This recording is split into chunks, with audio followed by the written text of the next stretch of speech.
Nashville, Noir, Chapter 21. The Marker home was a sprawling white brick one-story house that was similar to others on the Wyndham Street. Brentwood was an upscale neighborhood, although the house didn't seem especially lavish. For some reason, I expected a little upstairs home. We pulled into the driveway and parked behind Marilyn's shiny silver Jaguar.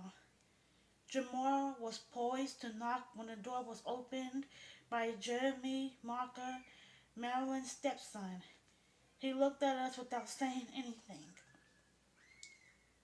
"I'm Jessica Fletcher," I said, "and this is Jamal Washburn, attorney for Cindy Gabriel." Marilyn Marker came up behind him. "What do you want?" she said. "We were hoping that you'd give us a few minutes of your time," I said. "It's important. You see, we're helping Cindy Gabriel and I know who you are. Get out of here," she said. "I have nothing to say to you." Jeremy's response was to flash a smile, step back, and say, "Come on in. I'll put on some coffee unless you like something stronger." His stepmother's face was a mask of shock and anger. She spun around and disappeared into the recesses of the house. Jeremy bowed from the waist and extended his hand toward the interior like a courtly manservant. Jamal and I glanced at each other, shrugged, and followed him inside. He led us to a large living room furnished almost entirely in white carpeting, chairs, and couch. A stainless steel bookcase spanned one wall and reached the ceiling. It was decidedly modern, something we don't see much at Kabuki Cove. "Have a seat," he said. Marilyn emerged from the kitchen. "I want them out of my house." "Hey," Jeremy said, pointing a finger at her. "Don't tell me who I can invite in. Remember, this was dear old Dad's house, not yours."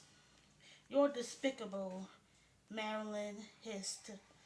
Jeremy laughed. "Just another loving family," he said. "Coffee?" "If you don't leave this instant," Marilyn said, pointing at me, "I'll call the police." I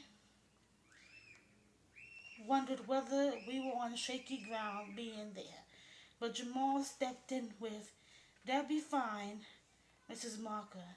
You're welcome to call the police. We've already informed them that we were coming here.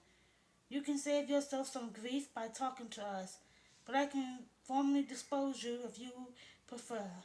"Dispose me?" she shouted.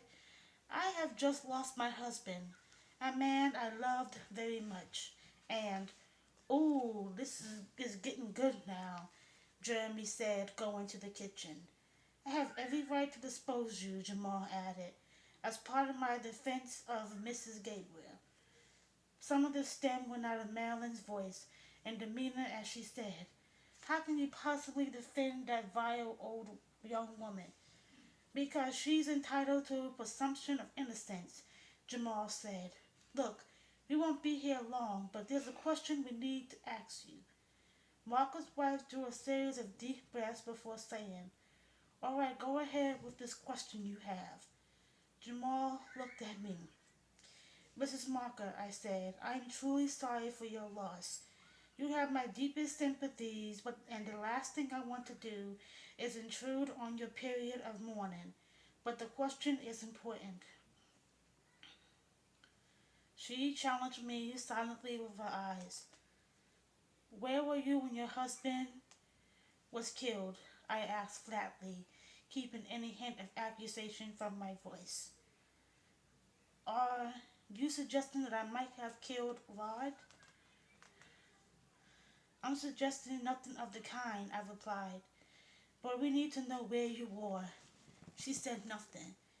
"You're going to have to answer this off," Jamal reminded her. I was here at home." "What time are you referring to?" I asked. "I don't know," she said, exasperated. "Maybe 5:30. No, you weren't, Mama, Jeremy said, having returned. Don't call me that, she snapped. I was here and saw you drive in, he turned to Jamal and me. Must have been about 6:30. You don't know what you're talking about, Jeremy. I was here all afternoon. He shook his head. How would you know? She countered. You weren't here that day. I remember it well. You arrived the previous day, threw your things in your room, and disappeared. Jeremy forced a gleeful laugh. Great technique, Marilyn. Lie to cover up your own lies. I wondered when Jamal would break the news to her about the parking ticket. He didn't, so I raised it. Mrs. Marker, I said, we know you were at your husband's office building at the time of his murder. Prove it. That's easily done, Jamal chimed in. You were issued a ticket for blocking a fire hydrant in front of the building at 5:30 that evening. It was as though someone had undone a twist tie on a plastic bag filled with air, and she collapsed into herself, but she recovered quickly. Oh, yes, she said, now I remember. I had to run in for a few minutes, no more than 5, to pick up something I left there. What had you left? Jamal asked. Some papers. I'm not even sure. Did anyone see you? No. Edwana was gone by then. Did you come in the main entrance? I asked. Yes, but you have a key to the back door, the one that empties onto the parking lot. Do I? And you didn't see your husband when you ran in to pick up those papers? I asked. No, I have quite enough of this inquisitions. The next time we talk, it will be with my lawyer. Fair enough, said Jamal. I'll arrange for you to be disposed in the next few days.